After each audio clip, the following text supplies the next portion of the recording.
Can't wait to meet you, Auntie. Hey, would you like to meet my friend Jamie? Do you know all about him already, eh? He's massive. And he's going to come and tell you about how he's found his true calling. Come on up, Bob.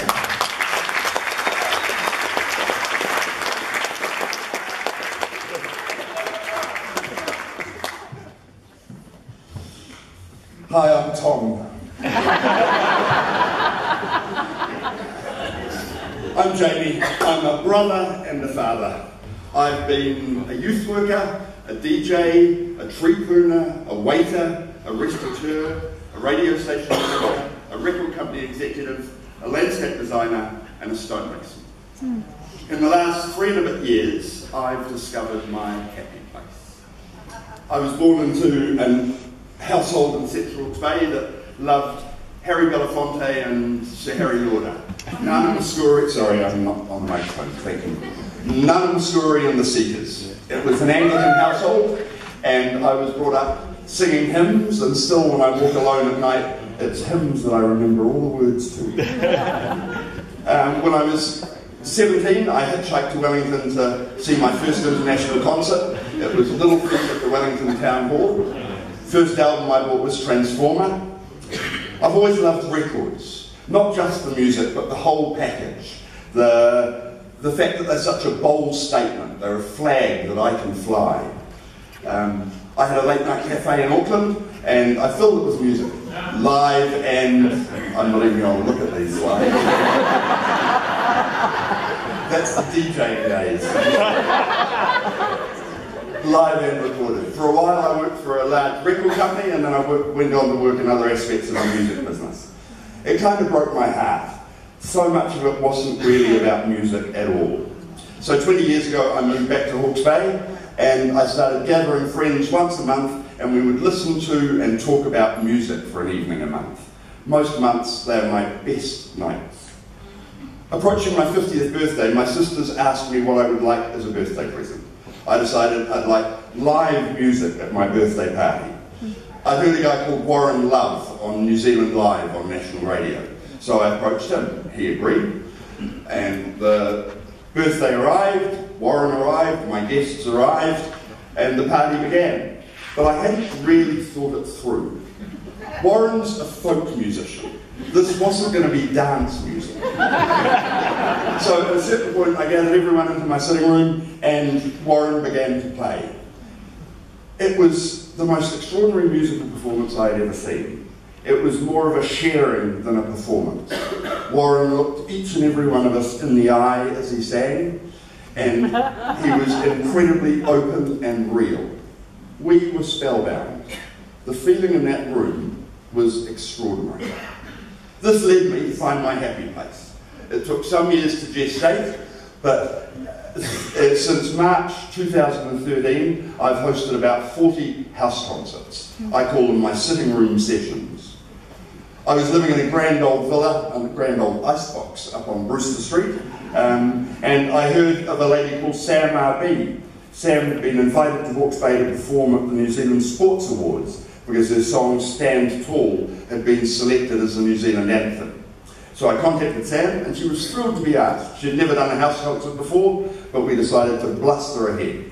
So I emailed all my friends, and people said they'd love to come.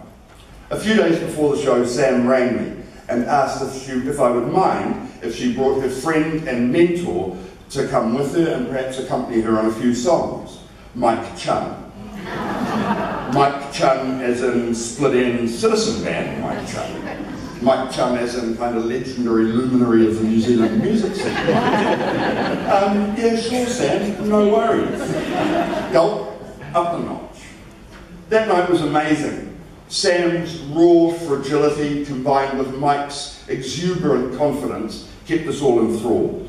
It worked really well. It gave me courage. My favourite New Zealand album is Some Were Meant for Sea by Tiny Ruins. I got brave. I contacted Holly Fulbrook of Tiny Ruins. She was thrilled to be asked again. Had never done a house concert, but said she'd love to give it a go. She did. It worked. Wow. I heard that the deep, dark, gothic American country duo, the Handsome Family from New Mexico, were touring New Zealand. Just 4 dates, but 3 nights in between the Auckland and Wellington shows. I took the bull by the horns. I sent them an email. About 30 seconds after sending the email, I got a reply that said, "What a wonderful idea. Let's see if we can make it work." They did. It worked. Gone. 2 sold-out house concerts. I now live in a wonderful cottage on Crab Farm Winery, and my landlord's let me tear down walls and rip out a ceiling, and I now have a dedicated music room. A friend and quilt maker, Ron Takawa, held a raffle on Facebook for one of his quilts. I bought a ticket.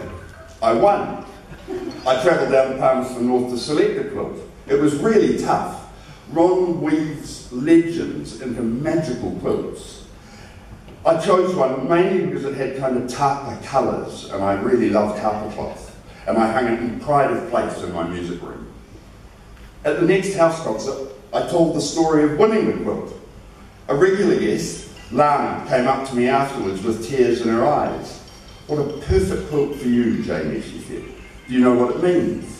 I began to explain the legend, and she said, "No, not the legend, the word on it, manaakitanga." I didn't know what it meant. She explained that it's the art of looking after guests. It's the gift of taking care of and nurturing the mana of visitors. I burst into tears. In that moment, I realised that that was my happy place. To take care of and nurture the mana of not only the visiting artists, but the people that come to my home to listen to them. That's what I do it for, manaakitanga. And it's not just me. The people that come to the shows show such incredible respect for the artists. They don't talk, they don't get drunk, they share in every note, every lyric, and every nuance. And in return, the artists honour us by giving so much. It's been an amazing journey. A couple of really prominent New Zealand musicians have now told me that it's their favourite room in the country to perform in. And the list of artists that have come is really humbling. There are moments of real poignancy. At the Tiny Ruins concert, you began the set by singing "Lean In Friends," and everybody did. Tears are really common. Bernie Griffin singing 29 Diamonds for a Lump of Coal about Pike River. Donna Dean singing a song that she'd never sung before about her grandfather and weeping as she sang it, and my dog Ted walking up to her as she sang and licking her leg. My dream is to find 20 other people who love the idea of opening their homes and honouring their guests. Take it back to how music began, not as binary codes, but as notes played in homes. That way, musicians can experience a tour through New Zealand and discover that magical point where music and manaakitanga meet.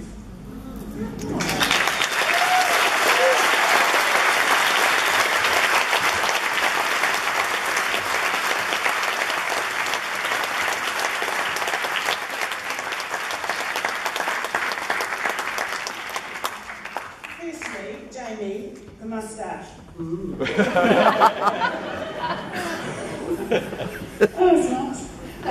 Secondly, I've got quite an addiction, forgive me, to 70s and 80s New Zealand music. Just ask, 3 wines and I'll sing it. If you ever need any help. And third, I reckon, babe, you've proven to me, and I believe in this all the time too, if you ask for it, you'll get it. Go hard. Yeah.